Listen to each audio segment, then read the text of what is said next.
Accessing Secure Channel. The Agent Files, where aspiring agents rise and masters flourish. Powered by Agent Builder Coaching. Mission initiated. File loading. Hi there, this is Peter Fan for Agent Builder Coaching and the Agent Files for Agents on a Mission. And this particular episode is all about the business math for your first year. And we call it by the numbers because that's part of one of our 7 essentials that we use to really dive deep into the business development aspect of a career in real estate.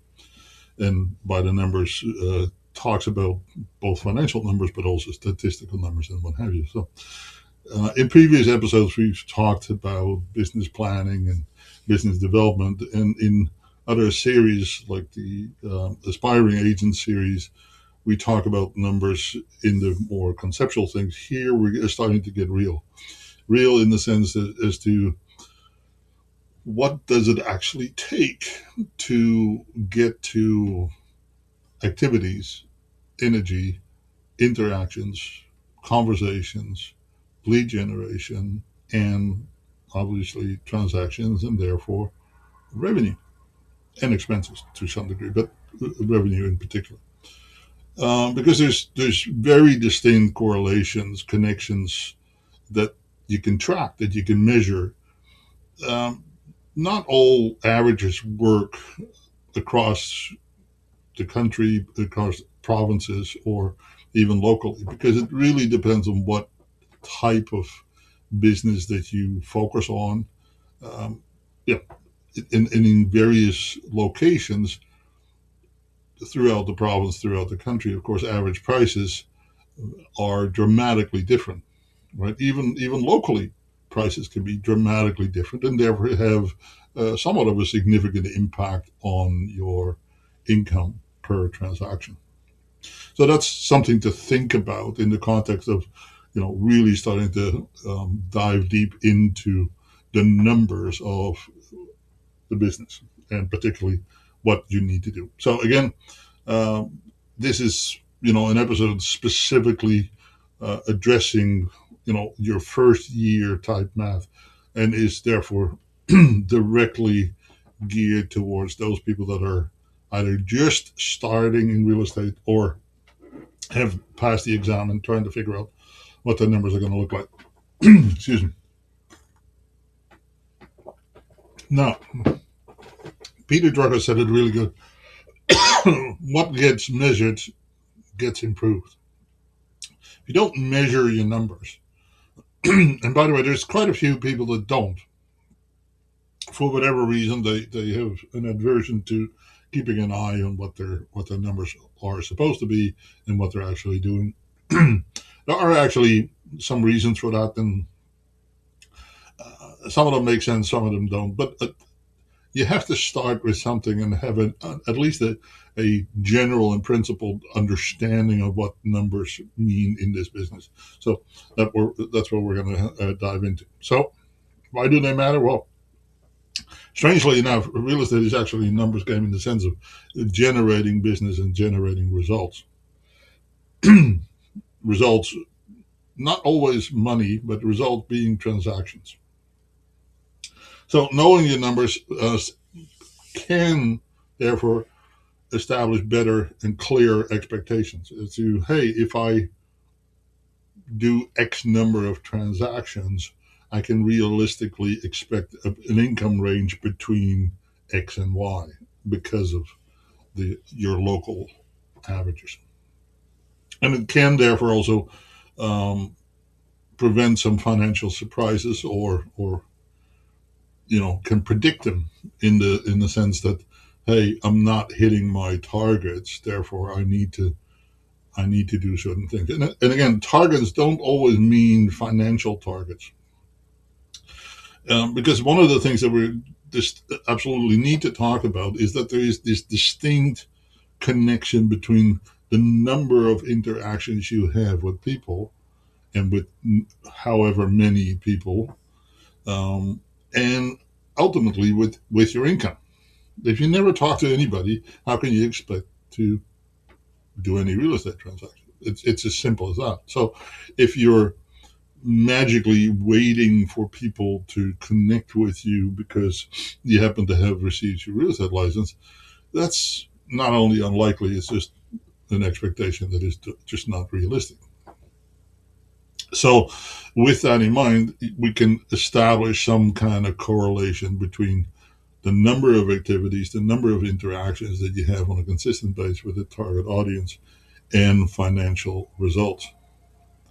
It may sound or may appear a bit abstract, but there is actually a fairly common set of parameters that tend to work reasonably reliably. Okay, and even in slow marketplaces, that still tends to work. There's a bit of a tendency to, when markets change, to blame the marketplace for slower results, and that may be true on a limited scale. But I would be tempted to say that it doesn't really relate well over a year, because once the market starts shifting, it's up to you to make the adjustments. I hate to tell you, but that's again another reason why you need to be aware of what the numbers are telling you. And in that case, statistical numbers, i.e., number of transactions, are going down. So therefore, it takes more work, more effort, more energy, more interactions to get the same results. That's just a harsh but an absolute reality. So if you don't make the adjustments and expect the same results, then frankly you're out of reality of what is going on. And again, that is understandable to not necessarily be so agile and so responsive to what is happening that you can instantaneously pick up on that. But if you keep an eye on the numbers, keep an eye on the statistics, then you will know. So let's really dive into this a bit more specifically. Okay, let's pick a number. Right, say that you have $100,000 gross commission income, and when I say gross commission income, this is the income to you before your day-to-day expenses. So, if, for example, again, it's an example.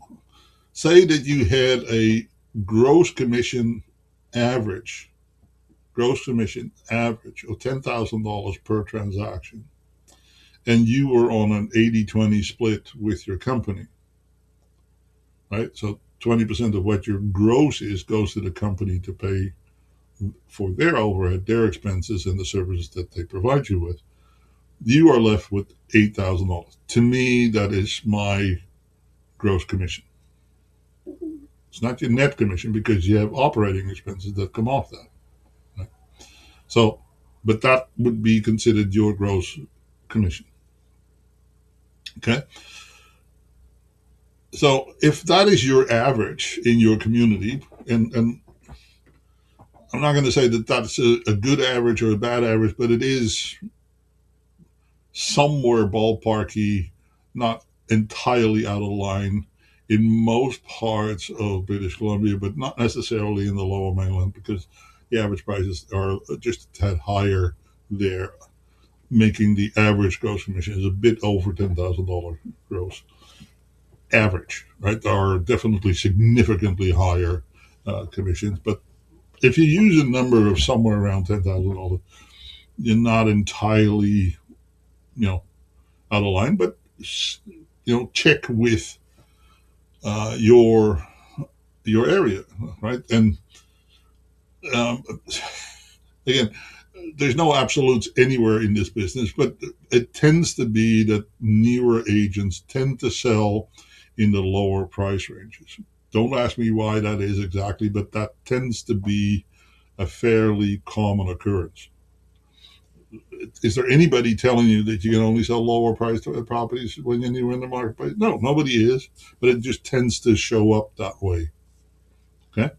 Um, but anyways, so figure out if you see that there's X number of transactions in a particular area, a particular pocket, a particular type of property that you want to go after, or a particular type of demographics or target audience that you can measure, right? If you said, hey, I want to sell 55 and over type condominiums.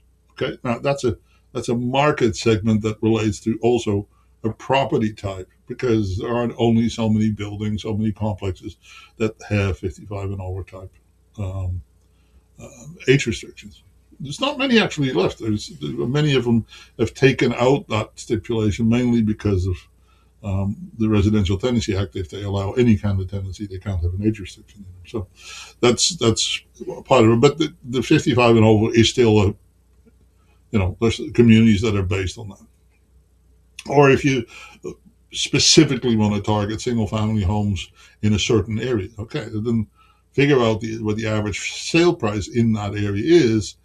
Now you can establish what the gross commission out of each transaction is by just looking at their MLS information. You can figure out what the selling commission is. From that, you can establish an average of at least one side of a transaction, and that will give you a number. Now, if it's higher than $10,000, fine, then use that number. Okay. If you've set your goal for $100,000 and your average commission, as per example, is $8,000, you would need between 12 to 13 transactions per year to make your $100,000 gross commission. Now, there are no real good statistics on how many leads it takes to get a transaction. There's just no way of realistically and reliably predict that. Obviously, the better leads, the better prepared, the better nurtured the leads are, the more motivated they are, the more likely it is that they will buy or sell. But that's an art, a science, but there's no real hard statistics on it. What we kind of know is if you make 10 contacts, have 10 contacts that have said that they will buy or sell, there's just no timeline, and you are in regular connection with them, the probability is that out of those 10, one will buy or sell. Meaning that if you have 100 people in your database that have said that they will buy or sell at some point in time, the probability of doing 10 transactions out of that is predictable. Now, I actually use a slightly different formula myself, but this is not unrealistic. Okay, so therefore, in order to have 12 to 13 transactions per year, you need to have somewhere around 120, 130 people in your database. 150 would be better. 160 would be better yet, because the law of averages and momentum will then help. But that's not enough. You need to be in touch with him. Right? It's not just a bunch of people in a list. That means that, again, reasonably in communication with people means at least once a month, but probably more than that.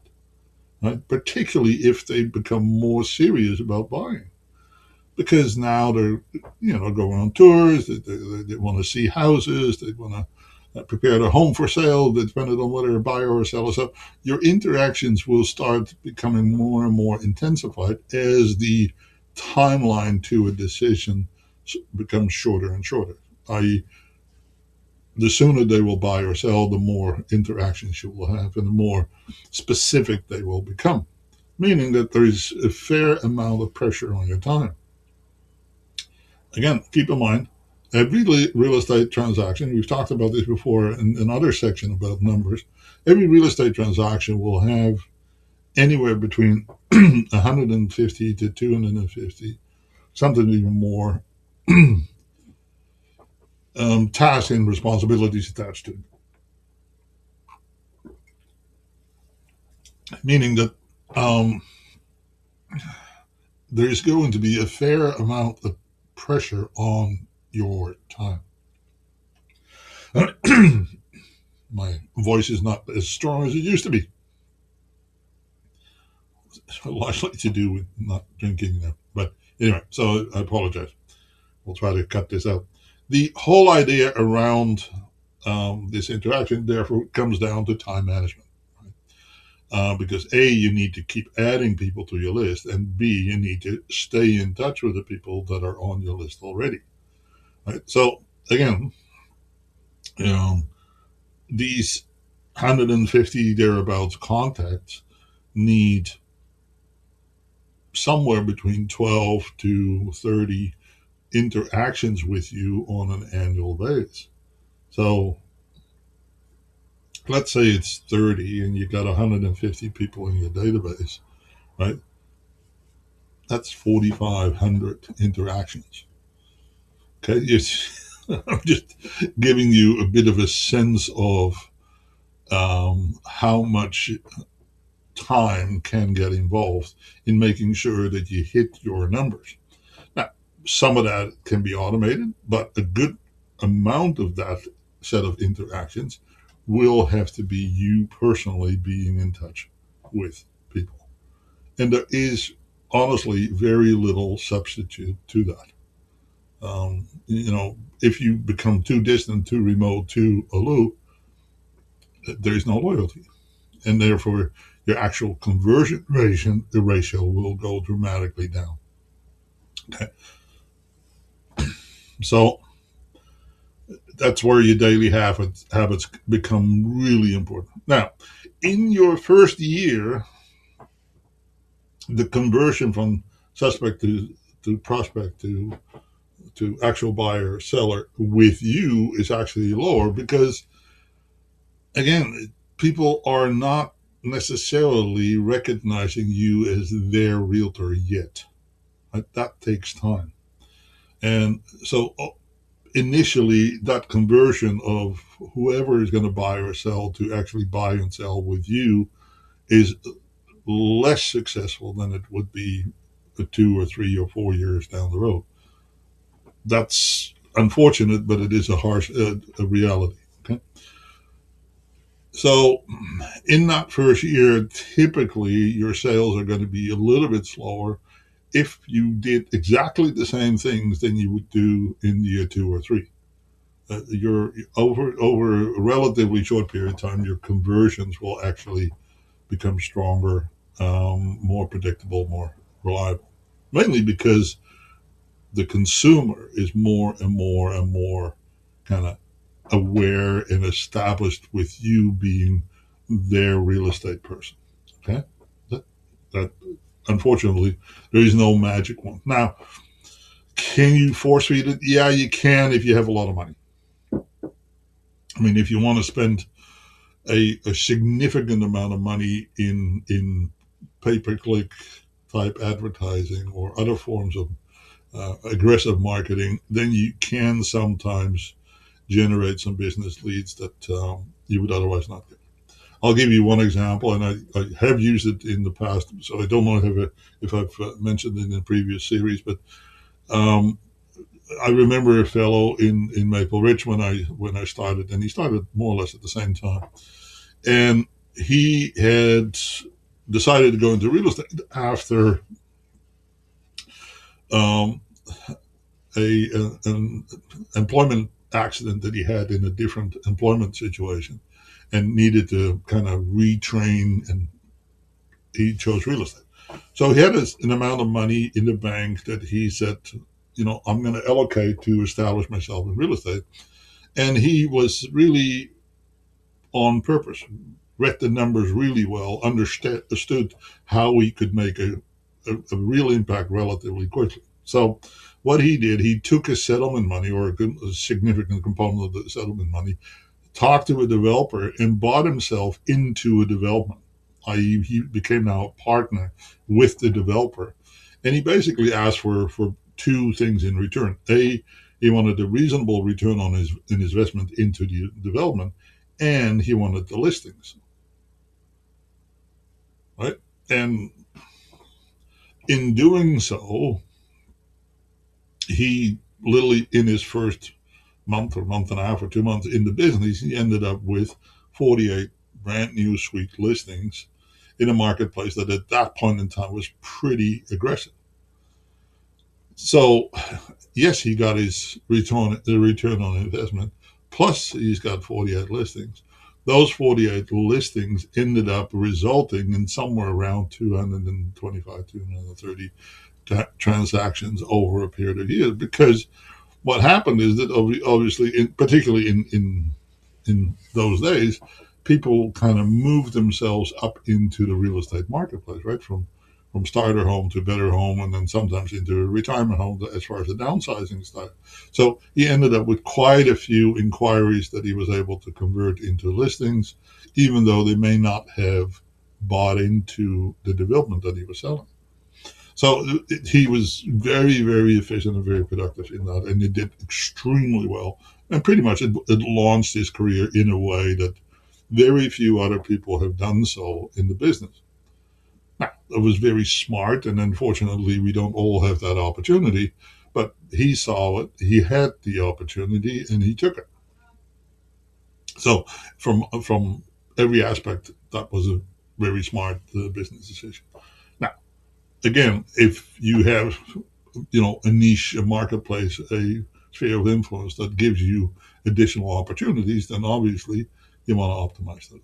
Again, in the previous sector, we talked about a sphere of influence and how categorizing your sphere of influence is an important part. Well, here is where that comes in, right? If you, in your sphere of influence, have builders, developers, lawyers, notaries that work with more than average numbers of transactions per year, and you become kind of the key person in that sphere as the source or the recipient of referrals from those people, this one person can make a significant difference in the rest of your life and the rest of your business. So it's an important piece to consider. Okay. So again, let's dissect this a little bit. So how many deals do you actually want in year one? Right? This is for you to consider. If you now know what your average gross commission on one side of a transaction is in your community, right? And you know what financially you feel you need to be able to make in year one, how many deals is that? And you add about 20%. So if you say, I want 5 deals, okay, then say, add at least 1 or 2 deals. And that then gives you, a bit of a target to go for. Well, that means how many leads do you actually need in order to do that number of transactions? And is your plan, is your schedule, is your timeline, is your time management, your activities, your conversations all geared to accomplish that? And if you're not, then okay, where are you going to make the adjustments to accommodate for it? It doesn't mean, push everything else aside, but it does mean that you need to prioritize what is key. And trust me, most agents end up spending time in the wrong places, right? They're much more interested in creating fancy websites or doing social media. That's not conversations. Okay? It means personal interactions with real people, you know, belly to belly, face to face, on the phone, you know, text messaging maybe.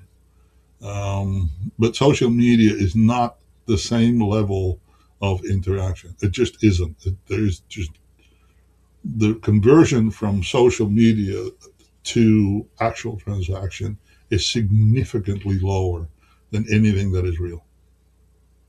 So, and I compare people that are web internet related inquiries as like window shopping, like people that, as you used to go to the mall and when shopping and just kind of look for stuff, nothing in particular, but just curious as to what is out there, or going to a home show and just wondering what new novelties were out there, just kind of curious. Now people do most of that type of stuff online, or at least in part, right?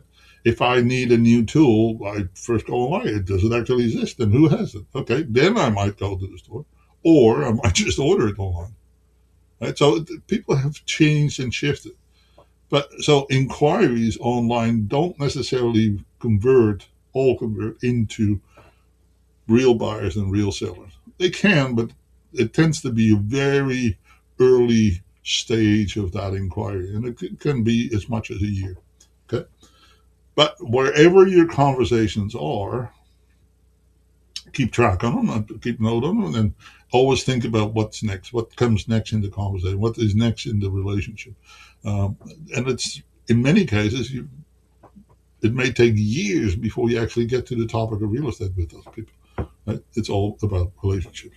Okay, so how many conversations per week, per day, per month do you need to have? Right.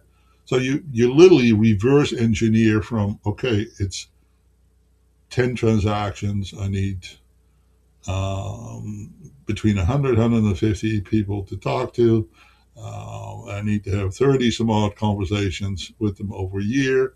So that is 4,500 conversations divided by, you're going to only work about 11 months out of the year. So 2,500 divided by 11, right, and so on and so forth. Then you bring it down to how many people do you actually need to talk to each and every day. So you'll find out fairly quickly that on a 5-day week, you're going to have somewhere between 5 to 10 personal interactions, 5 to 10 email interactions, and 5 to 10 other forms of communication, emails or text messages or Zoom meetings or in-person meetings, okay, per day, right? So that's now your schedule, right? And so you start with your objectives, your long-term goal, and then you reverse engineer it back to daily activities. That's why you need to be so specific about numbers. That's why it's so important, because when you bring it back, break it down into what do I need to do today in order to get closer to my goal, that's where you can then, start filling in the blanks. Okay, so here's your first year math, right? What is your year one income goal? What is your objective, right? Find out what the average commission is in your community for whatever property that you think you're going to end up working with, right? If most of the people that you know, like, and trust are in condominiums, then being realistic and say, okay, what is the average value of that type of property as far as sale prices? And then what does that relate to on average as far as commissions? Okay. Then multiply your number of transactions. Divide the average commission by the number of deals, then you'll know how many deals you need to do. Then multiply it by 10. Frankly, I'm going to, in the first year, suggest that you multiply by 15 just to be conservative. You can never be talking to enough people, is what I'm getting at. That will give you the number of leads, and then you need to figure out how many interactions you need to have per year. And I'm going to suggest that you want to have somewhere around 25 to 30 interactions per person in your database per year. So that can be a newsletter.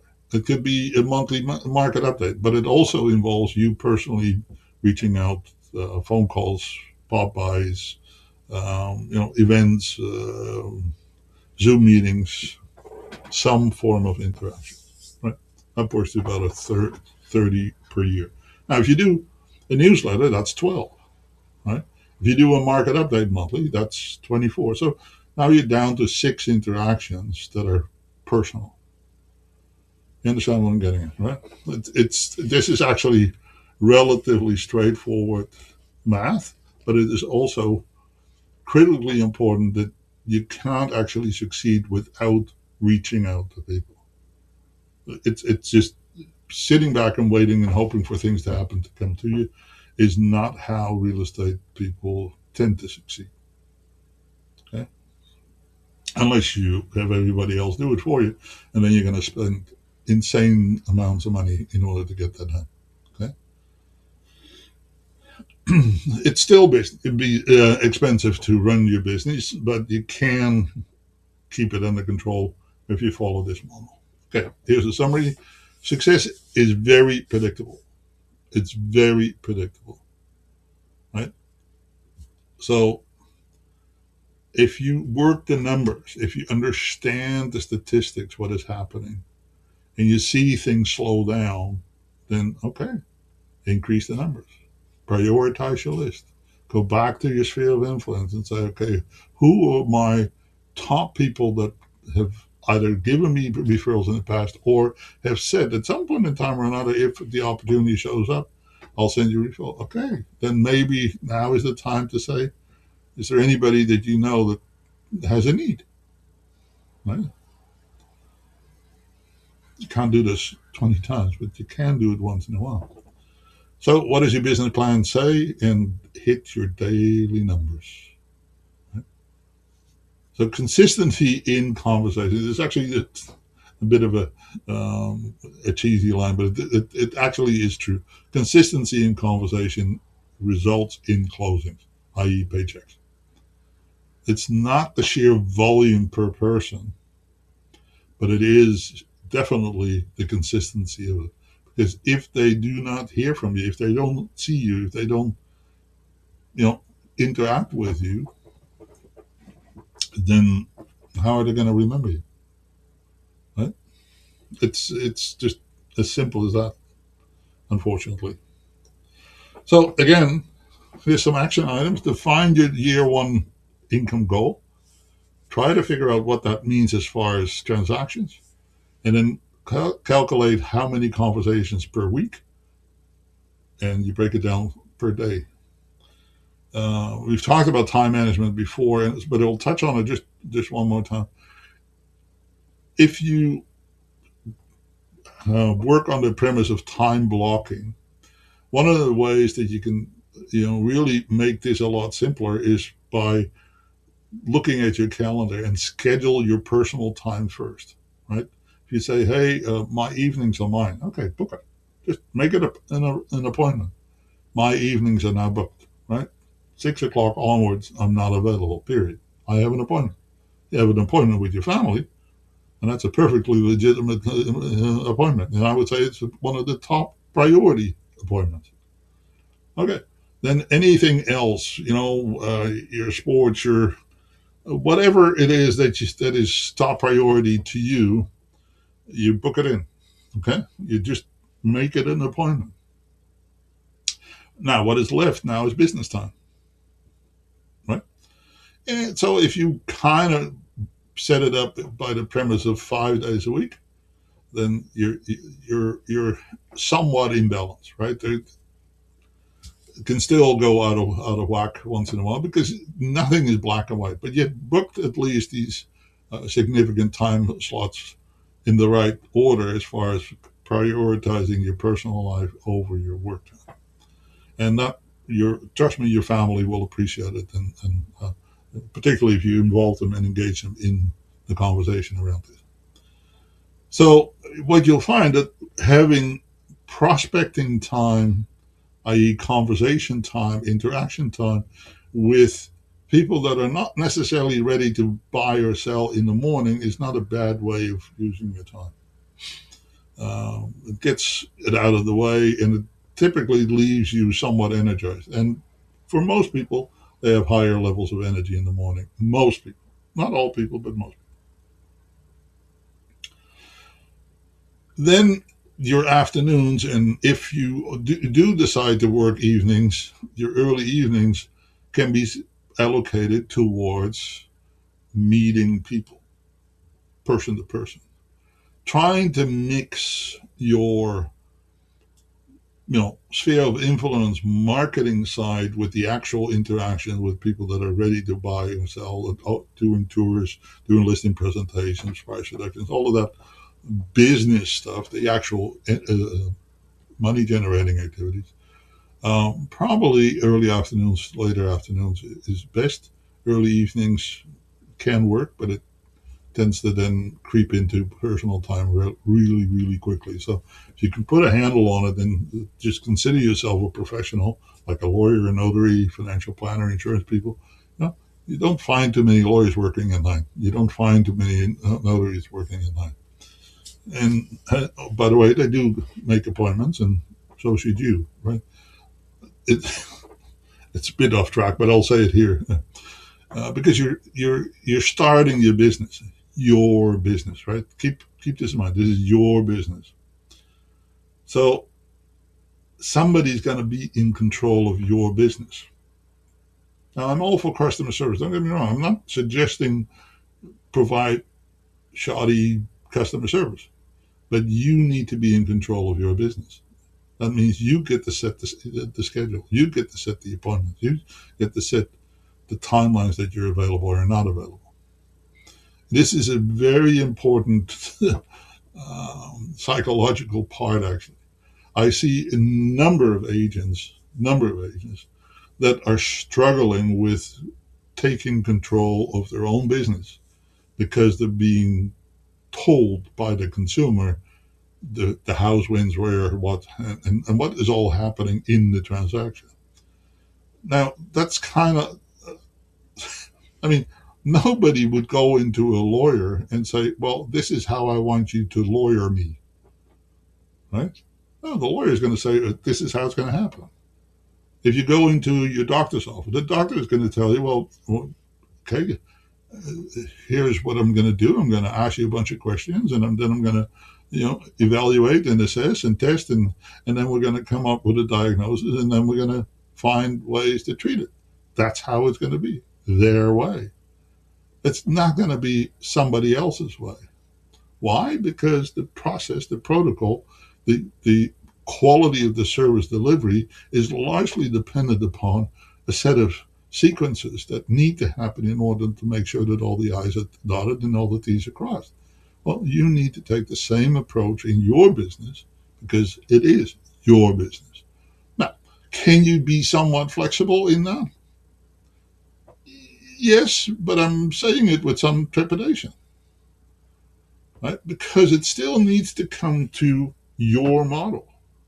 And by the way, your model can be different from the next person's model, but it still is confined by the rules, the regulations, and the conduct of business and ethics and all of those things. You can't just arbitrarily go off on a tangent and go outside of the rules and the laws.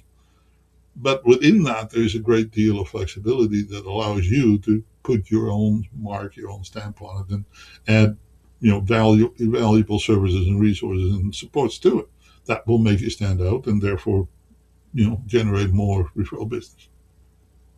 But it still has got to be your way, right? Because if you try to accommodate everybody else, then how do you know that everything is taken care of that needs to be taken care of? You just don't know, right? So there's a process to all of this, and it's important. I see and hear so many people say, well, my buyers are not loyal to me. Well, that's kind of because you let them not be loyal to you. Again, somebody's got to be in control. Yeah, but they've got so many options. Yeah, they do. But would you ever start advertising a property for sale if you didn't have a listing contract? So why are you not working with a buyer under contract? Some form of contract. Right? If you're going to do all the work, you want to know that you're going to get paid. Just because there is a listing contract that you're hoping to rely upon doesn't mean that you're going to get paid from it.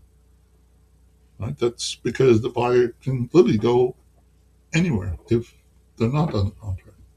Now, that takes a little bit of guts and a little bit of confidence and a little bit of, business savviness, but you will get there. You will get there. And we will help you with that. Anyway, as far as your business goals, by the way,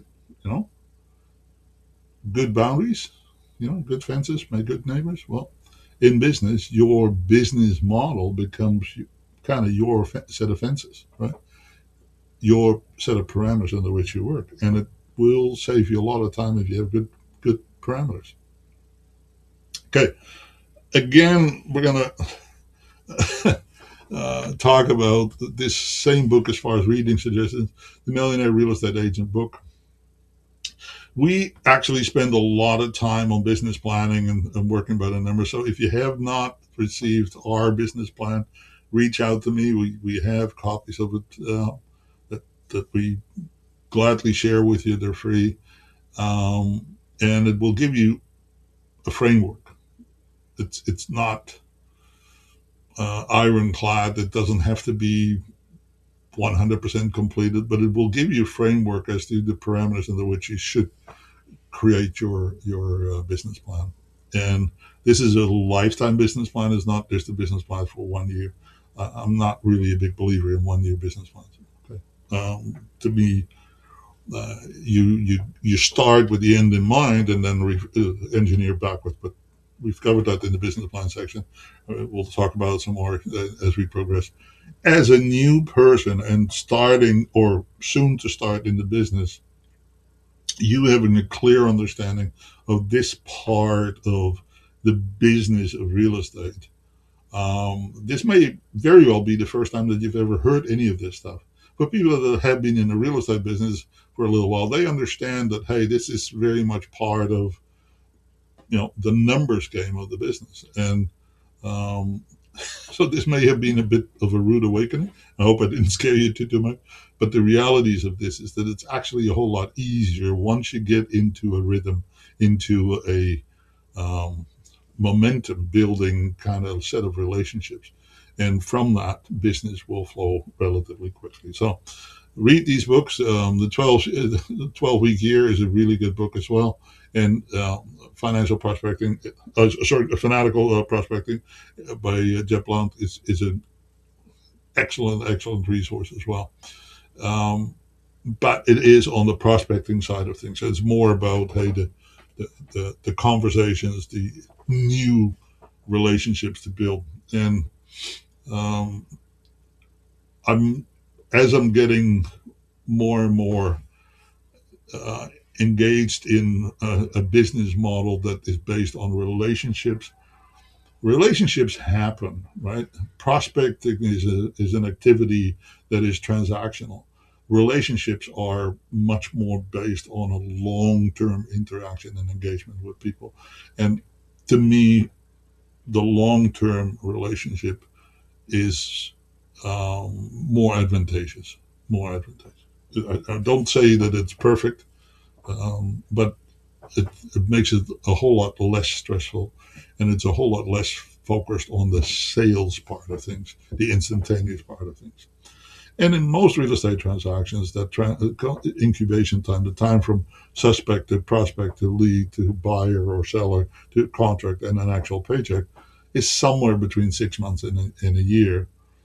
So very few transactions happen instantaneously, right? It's all part of a relatively slow process, unlike going to the grocery store and buying, your weekly supplies. They're virtually all kind of instantaneous results. So anyway, there we go. There we have it. This is all about by the numbers and understanding the correlation, the connection between the number of interactions and your paycheck, to call it bluntly.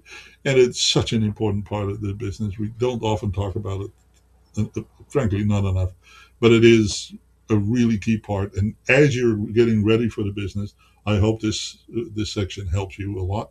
And let me know what you think. And hope you have a fantastic week, and talk to you soon at the next episode. File saved. The Agent Files. For more missions, agents' tools, and tactical strategies, subscribe and follow the Agent Files, powered by Agent Builder Coaching. Until next time, stay sharp. Your next mission awaits.